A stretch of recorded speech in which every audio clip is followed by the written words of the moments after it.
Living with a manipulative partner feels like working in a factory built for one purpose: to manufacture self doubt.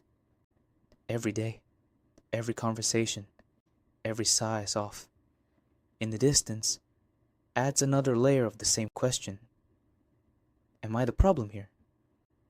At first, you think it's just normal relationship stress, but it's not. It's a slow, systematic rewiring of how you see yourself, designed to make you question your judgment, your sanity, even your worth. She isn't just disagreeing, she's redefining reality until you start apologizing for things you didn't do. You wake up tense, trying to predict what might trigger her next mood. You go to sleep analyzing every word you said, replaying the day like a mental courtroom. And little by little, you stop trusting yourself. That's how control works. Not through shouting or threats, but through quiet confusion. She doesn't have to say, "You're the problem." She builds the maze so you come to that conclusion on your own. The adversary dynamic. Healthy love feels like teamwork. Toxic love feels like opposition. When you share an idea, it's shot down. When you suggest a plan, she finds every reason it won't work. It's not about the idea itself, it's about power. The goal isn't compromise, it's dominance. You start to realize she doesn't need you to be wrong about something. She needs you to be wrong about everything. Because if you can never be right, she never has to question herself. Over time, that constant resistance erodes your confidence. You start second guessing your instincts, your opinions, even the smallest decisions.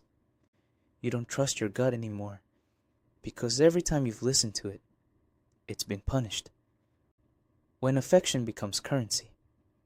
In a healthy marriage, intimacy is connection, a place of safety.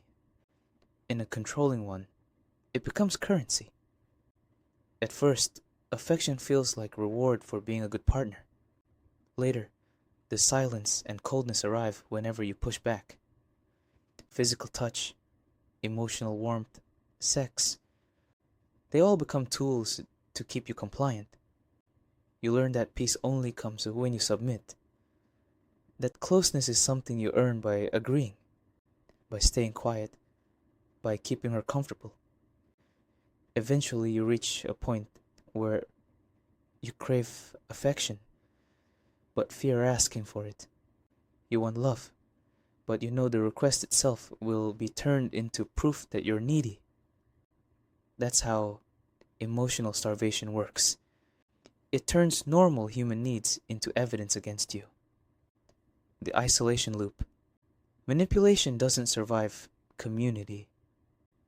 So one of the first things a controlling partner does often without you noticing is cut off your support system. It starts gently. She's a bad influence. He doesn't respect our relationship. She's jealous of us.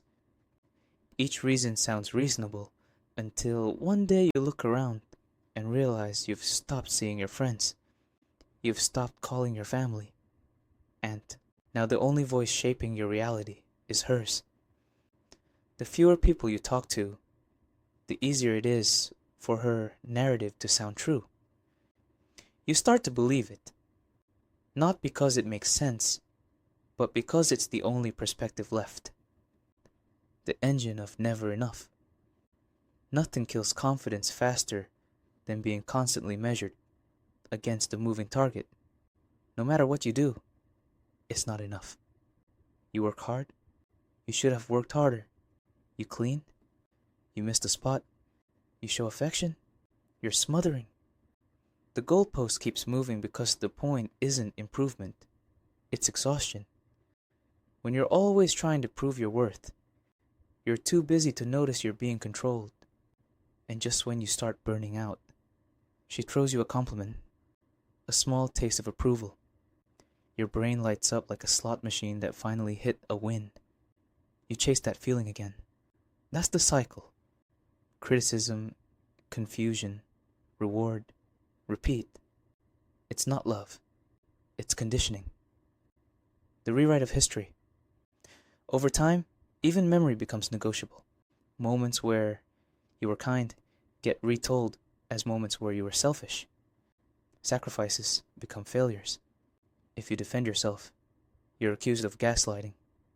You end up apologizing for things that never happened just to make the argument stop. That's when you know reality has been rewritten. When peace requires you to surrender the truth. Financial and emotional control can be emotional, but it can also be practical. You might make the money, yet still need permission to spend it. Every purchase becomes a debate. Her spending is necessary. Yours is irresponsible. Eventually, you stop deciding altogether because every decision becomes another battle. It's not about finances.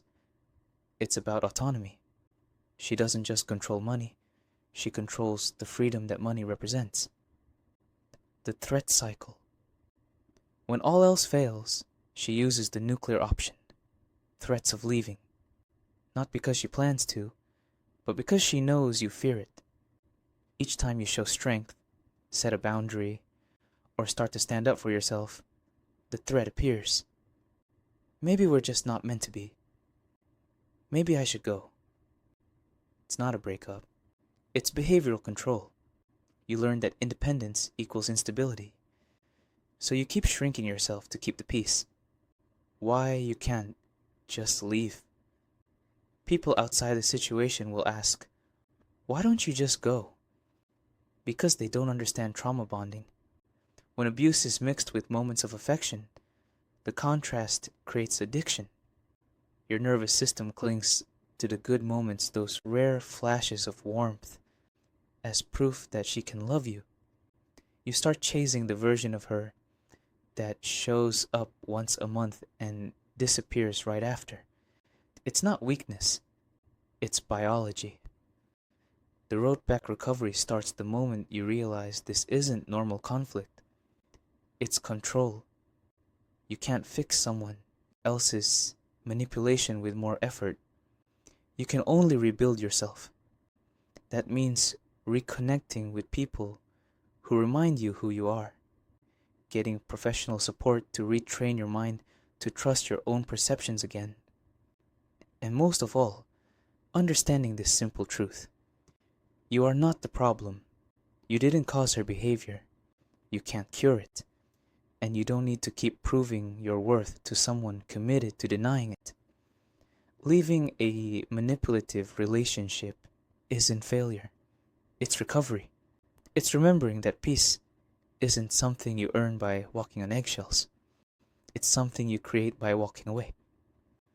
The takeaway. Gentlemen, if any part of this sounds familiar, know this. You're not crazy. You're not weak. You're conditioned. The first step out is awareness. The second is action. And the third is rebuilding the version of yourself that existed before you started doubting your reflection. Because the moment you stop playing her game, the factory stops producing self-doubt and starts producing freedom.